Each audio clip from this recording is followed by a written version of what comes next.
about my love? Wasn't it enough? Just let me know so I can Where is my man authentic when you need him here? So Facts, bro. yeah, I mean, as much as we didn't like Abdul Carter as a player, we understand the talent that he can be on the edge, right? So that's picking him number 1 overall. We get it.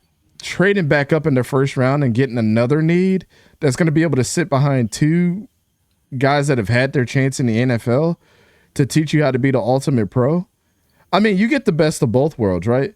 You get 2 downfield throwers of the football, one that was really good at it with the Seahawks, and the other one that was trying to do that but 3 interceptions with the Buccaneers, but are 2 really good dudes to learn from. And then you got Tommy Cutlets there, you know what I'm saying? Like, Yeah.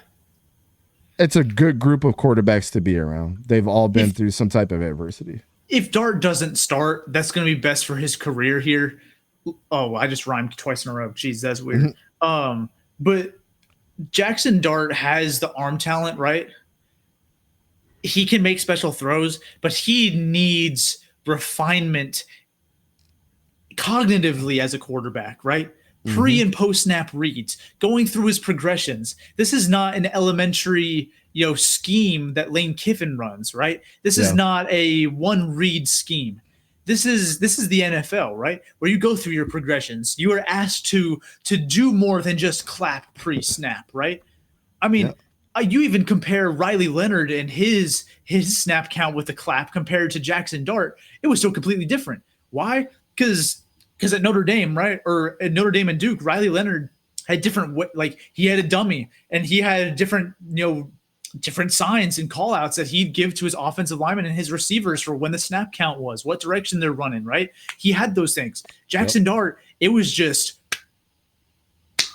right? There's nothing else outside of that. He's going to have a big adjustment in what it looks like to be a quarterback outside of actually throwing the football. And I think that Russell Wilson, that's a great player to have in front of you to learn from. Brian Daboll, he really helped Josh Allen in his development. So for Jackson Dart, that's a good coach to go under, right?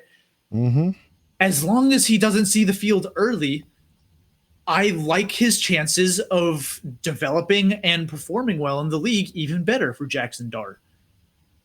I wouldn't have traded up into the first for him.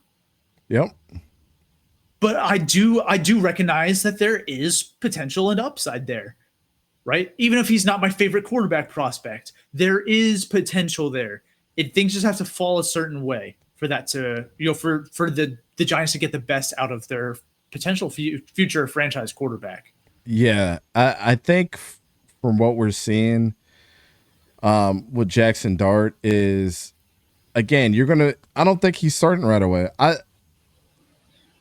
My trajectory on quarterbacks can change really, really quickly if you allow these guys to sit behind others and learn how to play the game at a high level. And I think that's what you're going to get from him is you have Russ, who's he's going to be forced to take a back seat. He's already done it with Justin Fields.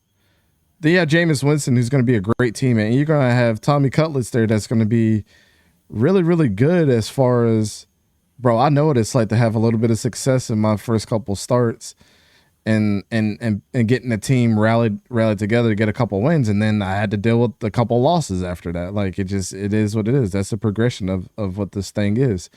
And so I like that dynamic that they're going to bring together. And, the more I think about it, the more I don't mind it. I mean, take it from us. We're not the biggest Jackson Dart fans, but from what that arm looks like downfield, if you can dial that thing down and have him start being an intermediate type quarterback, he's going to be fine. He's got the size. He's tough. He's a likable guy. I don't think anything's going to really get him rattled. He's from Utah, right? Yes. Yeah, Jackson Dart's from Utah. That's what I thought. All right, Darius Alexander going in the third round was perfect. I mean, I think he could have gone second, but from the Giants' point of view, I think that's great value. Yep. Cam Scatterboo was chef's kiss, knock it out the park. Yeah. I said, why don't you? Oh my goodness. Marcus 𝗕𝗂𝘀𝗀𝘀, you bringing that guy in to shore up your offensive line. I'm gonna get into the offensive line here in a second. Thomas Fadone. If you don't know about Thomas Fadone, you're gonna learn really, really quickly. And then Corey Black from Oklahoma State. I got a chance to watch a little bit of their film too, because the linebackers were all the hype last year for Oklahoma State. But yeah, Corey Black was really, really good for them too. He actually could come down and lay the boom on you. Now let's get over to the offensive line though.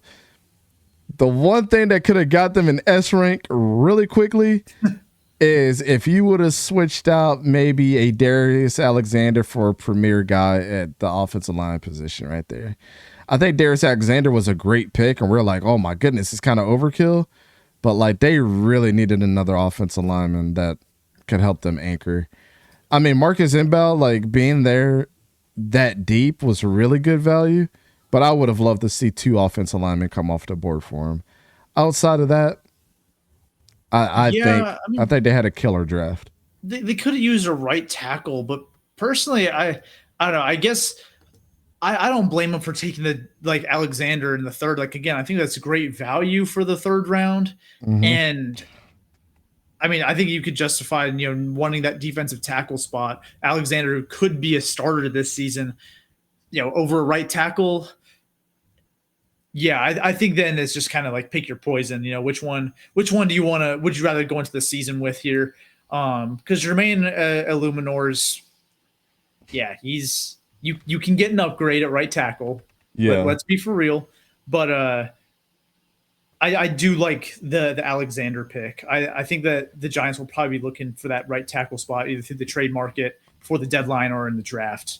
But yeah, I would have liked to have seen them take a tackle at some point, especially with the news that Evan Neal's probably going to be moving inside the guard. Right? They didn't pick up his 5th-year option, so that boy leaving a hole at right tackle.